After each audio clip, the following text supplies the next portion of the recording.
RTL vous souhaite une bonne nuit. Retrouvons tout de suite les grosses têtes dans la nuit des temps du 23 août 1993 autour de Philippe Bouvard, Enrico Macias, Evelyne Leclerc, Jacques Martin, Isabelle Nargot, au piano, Jacques Lesage. Alors, Monsieur Buisseret de Charleroi, quel nom a-t-on donné au compagnon de débauche du régent Philippe d'Orléans? Oh, je sais que ça. En tout cas, ils se sont pas emmerdés. Ah. C'était partout tous les soirs. Ah oui, tous les soirs. Bon, alors, on les appelait les compagnons de... Non. Un nom qui ne s'appliquait qu'à eux. En fait, c'est un qualificatif qu'on emploie pour désigner des gens qui sont très madrés, très finauds, un peu pervers aussi. On l'emploie encore maintenant, ce terme ? Non. Il faut vraiment une grande culture pour se servir de ce mot. Ah bon ? Je vous rappelle. Les sybarites ? Non, ça c'est très ancien. Bah oui, mais moi j'ai commencé en étant un sybarite. C'est vous dire que j'ai commencé il y a très longtemps. Sybarique. Maintenant c'est sybarique, une comme bonne vous dites. douzaine. Il y avait la duchesse de Sabran qui participait à ces petites réunions. Oui, elle habitait Leuze.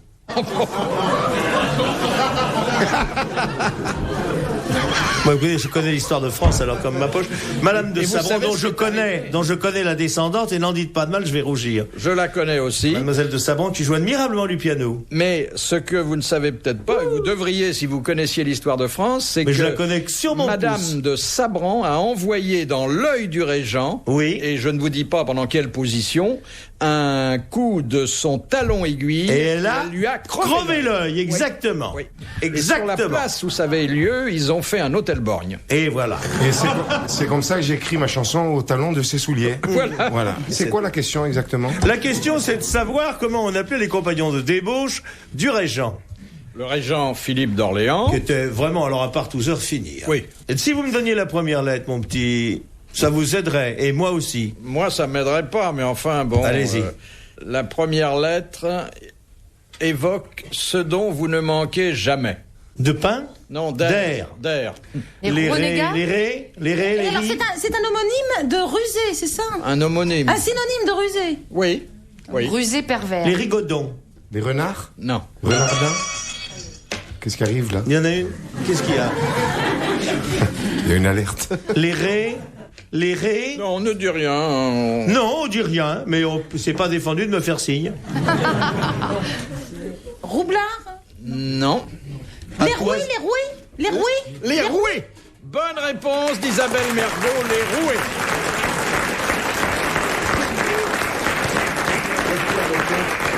Et Monsieur Martin, vous connaissiez le mot et la chose? Bien sûr, je connaissais le mot et la chose.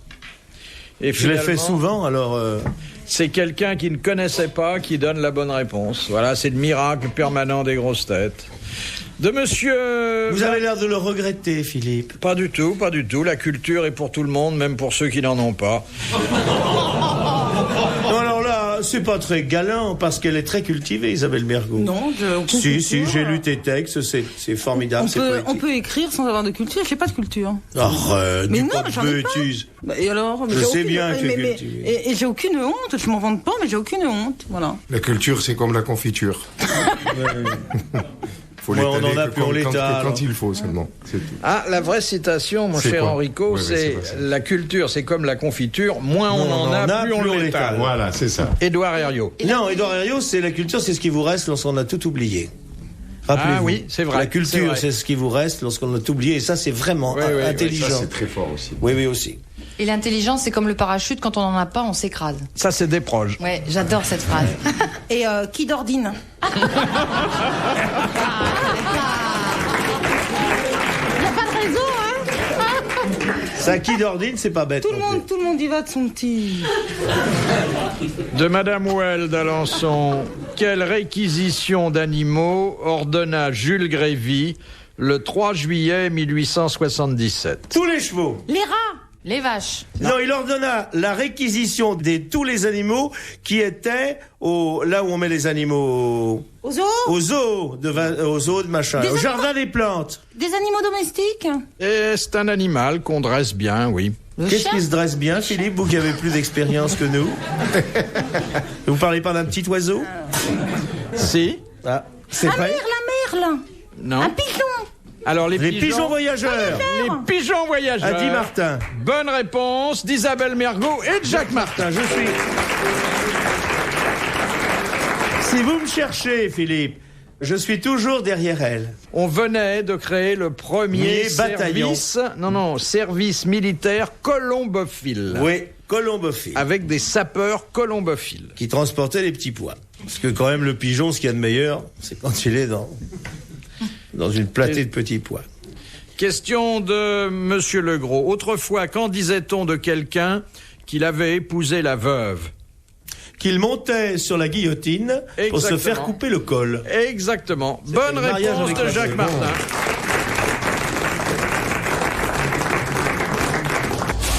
Les grosses têtes dans la nuit des temps. Sur RTL, de 4h à 4h30. De Monsieur Dessin de la Houssois. Que doit faire dans les 24 heures un prisonnier belge qui s'est évadé? Il doit rendre la clé à l'administration. Il doit revenir tout de suite. Il doit renvoyer la clé. Bonne réponse de Jacques Martin. Il doit rendre la clé et ses affaires de détenu à l'administration. Très bonne réponse. Et s'il ne renvoie pas, sa tenue de prisonnier et la clé de sa cellule lui sont comptées. C'est une circonstance aggravante. Je comprends pas comment. Il est prisonnier et il a la clé de sa cellule. Il a Monsieur une clé. Le directeur, je vous renvoie si joint le numéro de la clé de ma cellule. Oui, puis il met son adresse derrière. Oui, veuillez m'accuser réception. Mais oui. Non, attendez, parce que les Belges là-bas, ils ont leur clé de cellule. Ah oui. C'est pour ça qu'ils s'évadent beaucoup. Mais non, mais c'est surtout les vêtements du détenu. Oui, mais je crois que en France, un peu comme ça, c'est. Si on part, ils vous comptabilisent tout. Tout ce qui est à l'administration. Mais un évadé, par définition, n'est pas censé réapparaître. Eh oui, mais hélas, beaucoup se font reprendre. Donc c'est vrai ce qu'on raconte sur les trois condamnés à mort, l'anglais, le français et le belge. Alors le français qui est sous la guillotine, il y a le couperet qui arrive et puis la guillotine s'arrête, donc il est gracié. Alors l'anglais arrive, c'est pareil. Et le belge, avant de mettre son cou sous le billot, il dit « Je sais d'où vient la panne ».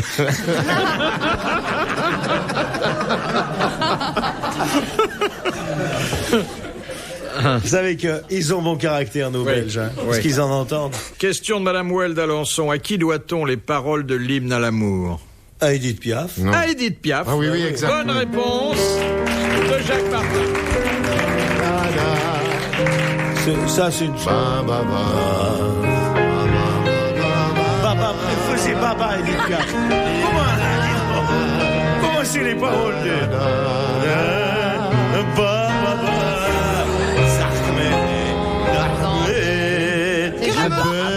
Que n'importe si tu m'aimes, moi je t'aime. C'est beau. Je me fous de monde entier. Tu te fous de ton entier? Tu connais pas le prix? Tu connais pas chez... Va chez le chirurgien, tu verras combien il prend. Je me fous de mon entier.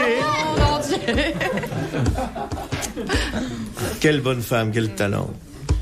Je l'ai connu parce qu'on était dans la même maison de disques et je venais à peine d'arriver et le premier contrat que j'ai eu c'était en Belgique justement, à l'ancienne Belgique, et le contact que j'ai eu avec elle je la connaissais pas et on m'avait raconté que tous les soirs après son spectacle elle annonçait ma venue alors que j'étais absolument inconnu et quand je l'ai rencontrée à Paris je l'ai vue tout à fait par hasard dans ma maison de disques et je l'ai remerciée mais elle m'a dit je vous suis depuis que vous êtes arrivé et elle avait prédit un peu ma carrière. Mais je l'ai connue que comme ça. C'est une sorcière, hein? Non, mais c'était une grande artiste. Mais c'était une mangeuse d'hommes aussi, hein? Non, ça, attends, je l'ai pas connue dans ce domaine, je crois que je l'ai échappé belle. Non, quand je dis que c'est une sorcière, c'est quand une chanteuse qui chante ses chansons ne lui plaît pas, il arrive quelque chose, hein? Ah oui. Ah là, oui, au vrai. Théâtre de l'Empire, où elle a sa loge, l'Edith Piaf. Dès qu'il y a une petite là qui s'amène et qui fait « Je vais vous chanter une chanson d'Edith Piaf », il y a un projecteur qui tombe, il y a la lumière qui s'éteint. Et moi, je dis attention à tous les gens de spectacle, c'est vrai ça. Méfiez-vous de Piaf. Elle a ses copains, mais alors dis donc, c'est pas la les fille qui avait fait un spectacle entièrement inspiré par les œuvres de Piaf, ça s'est terminé en catastrophe. Mais dès qu'on touche, si on fait un film sur Piaf, le film sur Piaf, un bide. Oui, c'est vrai. Hein. Il y en a qui n'ont pas besoin de ça, mais des noms. Si encore ils en avaient un. De Monsieur Scrab, de Dunkerque. comment s'appelle le câble en caoutchouc qui sert au lancement des planeurs? Et d'ailleurs, on emploie ce terme dans d'autres Dans l'automobile opérations. également. Oui. Pour fixer les... Voilà. Quand on fixe les bagages avec Exactement. Tendeur. Hein? Non. Un tendeur. Sando. Le sando. Voilà. Bonne réponse. Ah ben c'est le mot anglais, mais c'est vrai que c'est un c'est tendeur en français. Bonne réponse d'Evelyne Leclerc et d'Isabelle Mergo. Moi, je faisais du planeur au-dessus de la maison natale de monsieur. Je virais à sa maison. J'étais à l'aérodrome de votre pays, là. Oui. Et c'est vrai, j'ai vu, mais avec 15 ans de retard. Eh ben oui, j'ai mis 15 ans pour retrouver le brevet de pilote que l'on vous a remis par erreur ce jour-là. Non, tiens. J'étais un bon pilote. Ça coûtait trop cher à l'époque. Si je vous avais connu, vous m'auriez prêté l'argent, hein. De Monsieur Bassinet, à qui doit-on les livrets de la Belle Hélène et de la vie parisienne? À monsieur Meillac et à Lévy. Meillac et à Lévy, bonne réponse de Jacques Martin.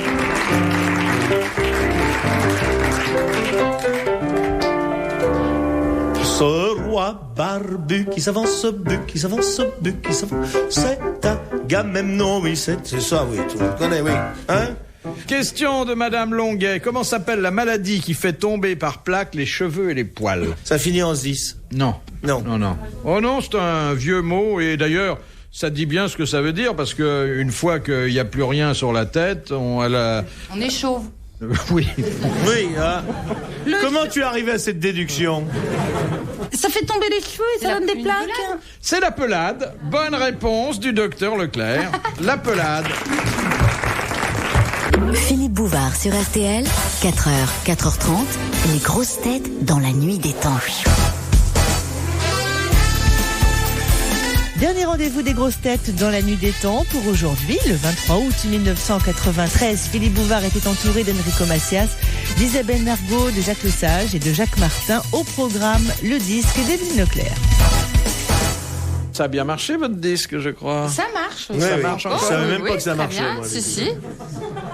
Non. Donc combien t'en as vendu? Pour l'instant, on est à 15 000, quelque chose Ah, moi comme j'avais ça. compris 16, alors je... Non, je suis ravie. Combien? 15 000. Je savais pas qu'il y avait 15 000 sous, en fait.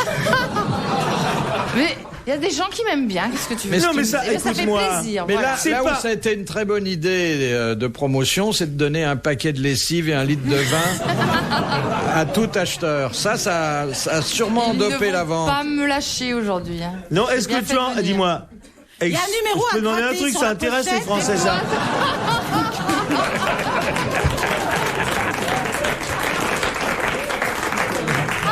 Dis-moi, Il faut est-ce que... avoir 3 télés.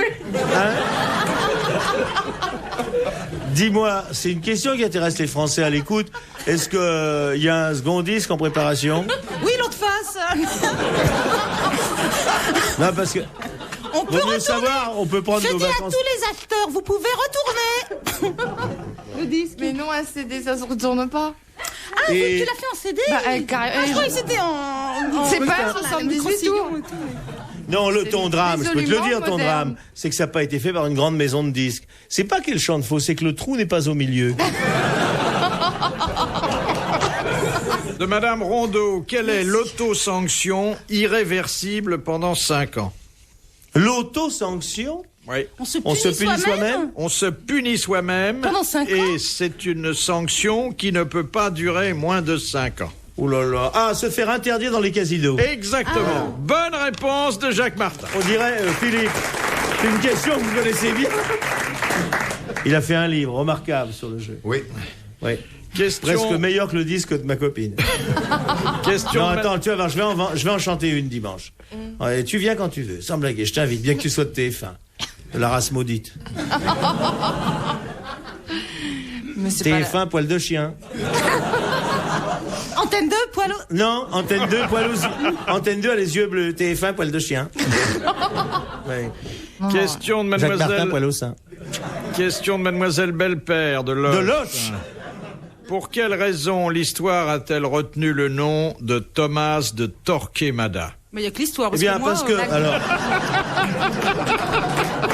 Torquemada était un archevêque de la Grande Inquisition espagnole qui a torturé tout ce qui lui tombait sous la main. C'est une des belles ordures de l'histoire de France, de l'histoire d'Europe. Torquemada. Torquemada, c'est le plus grand des inquisiteurs. Bonne voilà. réponse de Jacques Martin. Bravo, Jacques.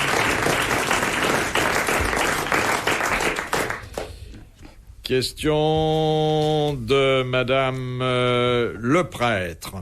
Ah.